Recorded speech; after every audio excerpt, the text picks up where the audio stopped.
এমকে স্ট্যালিনের ছেলে গ্রেফতার। তামিলনাড়ুর প্রাক্তন মুখ্যমন্ত্রী এমকে স্ট্যালিন, তার ছেলে উদয়নিধি স্ট্যালিন গ্রেফতার হয়েছেন। তামিলনাড়ুর প্রাক্তন উপমুখ্যমন্ত্রী উদয়নিধি।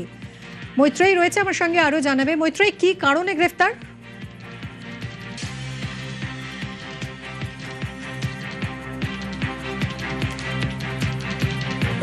মৈত্রেয়ী, শোনা যাচ্ছে?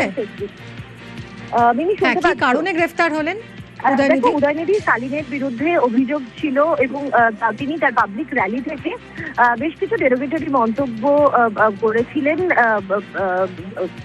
তামিলনাড়ুর বর্তমান মুখ্যমন্ত্রী এবং অভিনেত্রী তৃষার সম্পর্কে, এবং তারই নিরিখে একটি এফআইআর রুজু হয়েছিল উদয়নিধি স্ট্যালিনের বিরুদ্ধে, এবং সেই এফআইআর এর জেরেই কিন্তু আজকে উদয়নিধি স্ট্যালিনকে গ্রেপ্তার করেছে তামিলনাড়ু পুলিশ এবং তাকে আটক করে থানায় নিয়ে যাওয়া হয়েছে।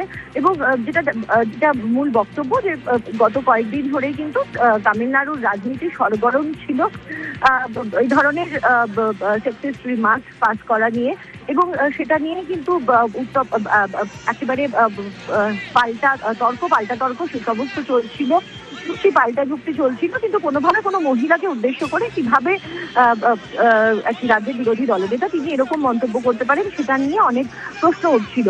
এবং তার পরে একটি এফআইআর রুজু হয় এবং আজকে উদয়নিধি স্ট্যালিনকে গ্রেফতার করা হয়েছে। সঙ্গে থাকো মৈত্রী।